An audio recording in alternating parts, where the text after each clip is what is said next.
This video was brought to you late by the top half of Eugeo. You know, you can't be fast without a lower half.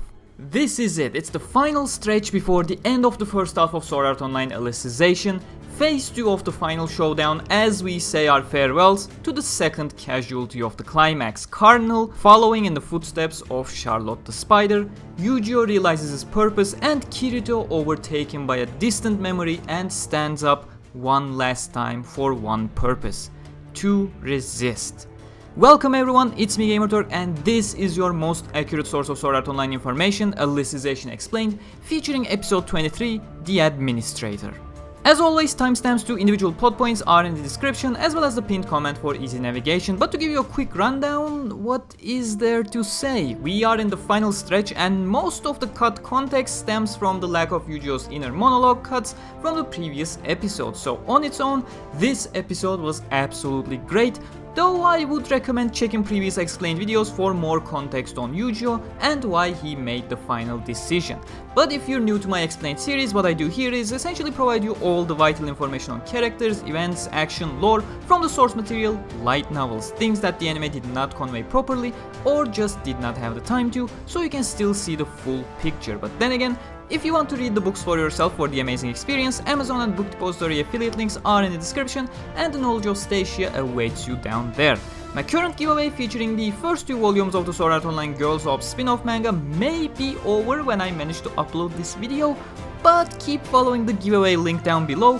Volume 15 giveaway will soon be live. But without further ado, episode 21 covered chapter 13, parts 3 and 5 from volume 14, Alicization Uniting. However, unlike what this episode will lead you to believe, we have not yet had the quote-unquote uniting moment just yet. Another 50 pages covered today, leaving only 40 for the final episode next week, so you can expect a pretty intense episode next week as we get to the final part where the anime will live up to the title of its opening, Resistor. But that's all for next week. This week, we started with Quinella breaking her silence after Cardinal healed both Kirito and Alice and had the chance to lecture the shallowness of the Administrator. However, there was a reason for Quinella to remain silent. She had learned from the minor mistake she did 200 years ago, allowing Cardinal to escape. She needed time to chant the sacred art to cut the address of the physical location loose from the rest of the underworld. In an instant, the top floor of the central cathedral was ripped from its original coordinates and was pushed into a separate coordinate that no one from the outside would be able to get in, or nobody from the inside would be able to get out until Quinella re-established the connection to the outside, sealing the fate of the battle. One of the 2 parties was not leaving this room alive. Comparing the void outside to the white wheel that swallowed Aincrad in its deletion, Kirito only realized the true danger when the sword golem had gotten back up. It was hit by the relentless lightning bolts of Cardinal, and up until now he had thought it would be already out of commission. Even divine swords would only recover about half of their health when sheathed in an entire day, and the golem's swords did not even have sheaths, they were decorations of the room. But the truth behind the golem would be revealed by Quinella soon. It wasn't 4v1 like Cardinal thought it was 300 against the 4. With Eldri being the 31st knight, the loved ones of the 30 Integrity Knights were turned into swords to create the golem, and the secret behind unleashing the memory release form of 30 swords was that each sword was bound to the memories of a singular Integrity Knight up on the ceiling. Berkuli, Fanatio, Düsselbert, Sheita, the original 28 and 29 that Fizel and Linel defeated, and even Eldri.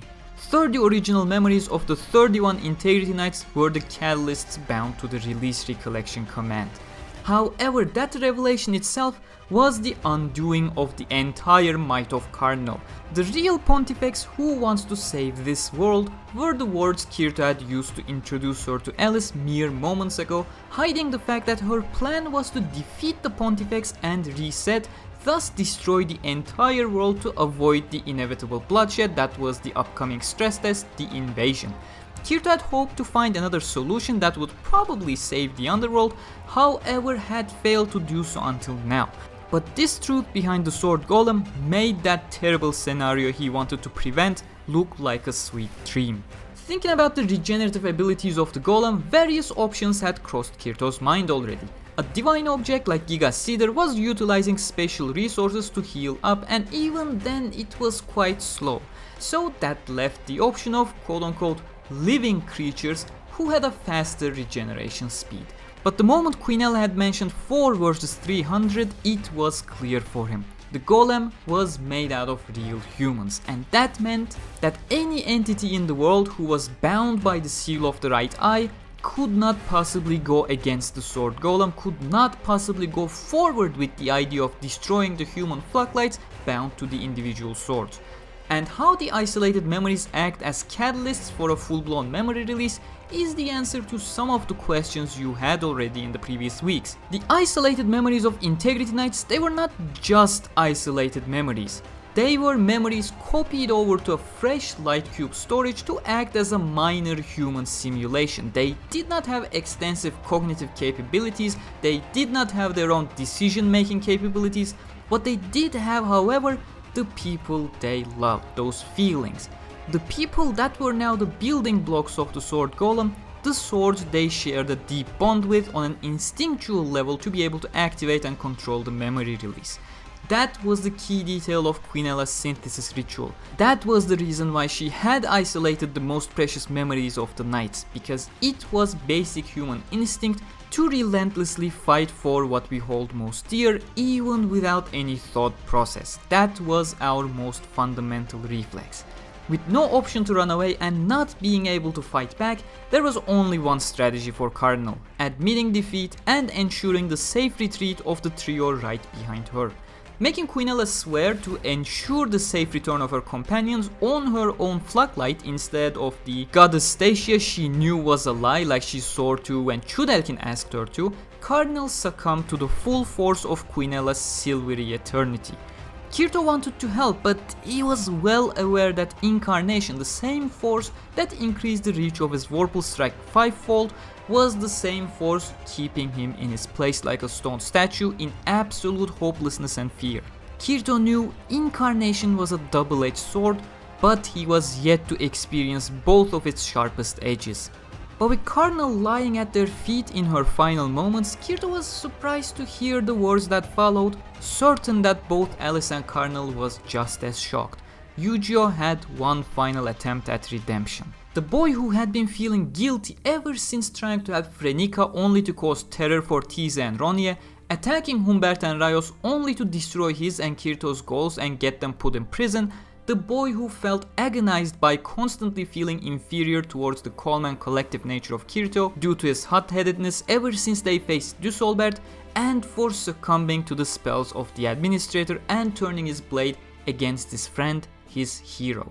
And these moments were paced much better in the novels if you ask me, with no party wasting any time, including Quinella.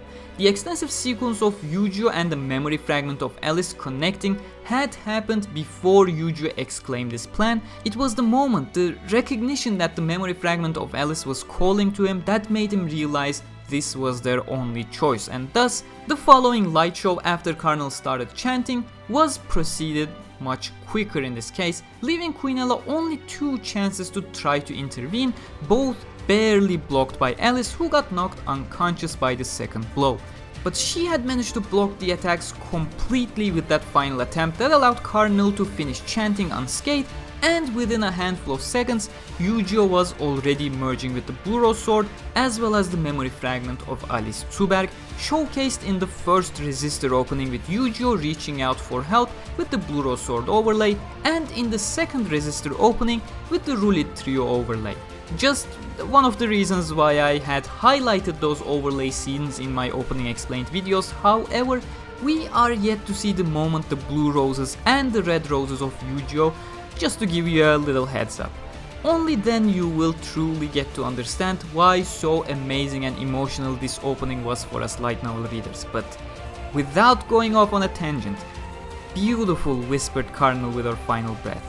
Human love and the radiating light of purpose, leaving the task of protecting the world to Kirito. Kirito didn't understand Cardinal's words at first. He was wondering about Alice's memory fragment, 30 of the 31 Integrity Knights had been turned into catalysts, with their loved ones taken away to be made into swords, but not Alice. Chudelkin and Quinella both had mentioned Alice's synthesis ritual was an abnormality. As the newly forged sword lunged forward at unbelievable speed with its wings spread proud, Kirito had just realized the truth. Alice did not have a single person she held most dear. She was selfless and loved everyone. Eugeo, Selka, Elder Gosfoot, everyone in the village ruled itself, her life. She knew love was not something you shared with someone just to expect the same love in return. It was something you spread to the world to make everything around you better, everyone happier. The radiant sword shot like a bullet towards the piety module control in the sword golem. The other flak light merged into the blue rose sword, Eugeo, the embodiment of honesty Kirito called him in their earlier days, but he was pretty much the same. He was given an endless task, but he enjoyed fulfilling it. He had no true friends back in Rulid, but he was willing to do his best for it nevertheless. He was picked on by other kids like Zing, yet he was always kind towards them without a second thought. The person he most cared about was taken away from him, yet he still found ways to share his love and care for others. Much like Alice Zuberg, Eugeo was the embodiment of selflessness, and that was the reason why the sword forged by Alice and Eugeo was so radiant and beautiful. Kirito heard the screeching sound of the sword piercing the piety module, and the swords that made up the golem flung around the room. As Kirito fought the tears flowing from his eyes, he responded to Cardinal in his arms, to her soul that was no longer there. Finally understanding the meaning behind her words. Yes, it really is beautiful. He received no response from the sage that was disappearing in his arms. Kirito had suspected that Cardinal was no longer a simple program, no matter how much he refused it back during their talk at the library just hours ago, and this was the proof that Kirito was correct. But when he came back to his senses, it was already too late, as the sword was spreading its wings one more time, aiming directly at the administrator. In panic, Kirito only managed to utter a short warning, barely managing to reach the light spreading from the sword as it flung forward to meet Quinella's silvery eternity head on. Kirito shouted one last time as the shockwave of the clash hit him, but it was too late. The sword had shattered and broken in half, only to cut off the arm of Quinella. Mere sounds of shock were the only thing that Kirito managed to utter, completely devastated by the scene in front of his eyes. The sacred arts cast by Cardinal, who was no longer around, slowly faded away, and the sword, broken in half, returned to its former elements. Eugeo was lying on the ground, cut in half, with Alice's memory fragment in his hand and the blue rose sword floating right above. In pure shock, Kirito hugged Cardinal's fading body tighter for some sort of hope, but the warmth was fading, only to be replaced by an utter void. He tried to get himself up, trying to muster up any kind of emotion that would drive him, anger, desperation, anything, but nothing was there. They had lost in every sense of the word. There was no longer a reason to fight, there was no reason to resist. He could only watch as the blue rose sword lowered with its glow fainting. It froze Eugeo's wounds promptly before breaking too, with the handle dropping next to Eugeo and splashing more blood to his face. The only reason Kirito had come this far was to save Eugeo, to bring him to the real world using his throwaway life in the virtual world. Eugeo, his best friend who had just sacrificed himself, his only life, to protect him instead. He had sacrificed his one real life for the person who would simply log out if he were to die. The administrator was now approaching him. Kirito wanted to fade out, vanish from the world. He didn't want to see, hear, experience anything at that point. Quinella, on the other hand, was surprised that the boy from the other side had made it into this world without any admin privileges, yet managed to hang on to life for this long. But getting tired of the situation, she decided to ask the situation to her contact on the other side after taking care of the boy. Fetching her cut-off arm to turn it into an elegant longsword, swinging it towards him with the promise of meeting on the other side one day, as she had been planning for. But in that moment, Kirito found himself in the same situation that he was just over 3 years ago. The devastating moment that he let everyone down, that he let Asuna down. He had seen this exact moment before. Was he going to repeat the same mistake again? Was he going to let one more person die their final death yet again? It was as if time had stopped around him and he felt a hand that was no longer moving brush his arm. Kirito was frozen completely due to incarnation. All hope was lost and Kirito was blaming himself. He was scared, he was ashamed. But the voice belonging to that hand was telling him to accept his weaknesses. You can't always win, she was saying. And if you lose, you just have to connect your heart, your will to someone else, so you can stand again to protect someone you love. Kirito felt warmth spread from his mind throughout his body, and without even realizing what he was doing, his hand grabbed the black one at speeds he never experienced before and blocked the blow before another life was taken. And now, for Eugeo, for Alice, for Cardinal, Charlotte, it was time for Kirito to resist one last time. But that brings us to the end of this episode. Only one more left until we get to experience what the title of the book Alicization Uniting stands for, and I could not have been more excited. This episode was absolutely amazing. I know all of you are claiming that the sword golem fight was much better in the opening than it was in the anime back in episode 22, but well, let's be real, not wanting to spoil you guys, I simply couldn't have said that the opening golem fight was just a ruse to hide Eugeo's role in defeating the golem, so you're gonna have to forgive me on that. And well, this week you actually got to see it, the true nature of the golem symbolized by the pool of blood in the OP, the meaning behind Eugeo reaching out with the blue rose sword overlay. And to be frank, if I go on, the opinion section of this video is just gonna be, you know, Resistor opening opinions rather than episode 21 opinions, so this episode, as well as what we're gonna experience next week, is essentially the reason why I had been praising the Resistor opening since episode 14. Among many other light novel readers, the subtle symbolic hints were incredibly powerful for those who could understand it, and looking at your reactions, it's great to have the anime only audience on the feels train as well. I would still strongly recommend reading the books, but the anime honestly did an incredible job this week, and from the looks of it, next episode will be no different.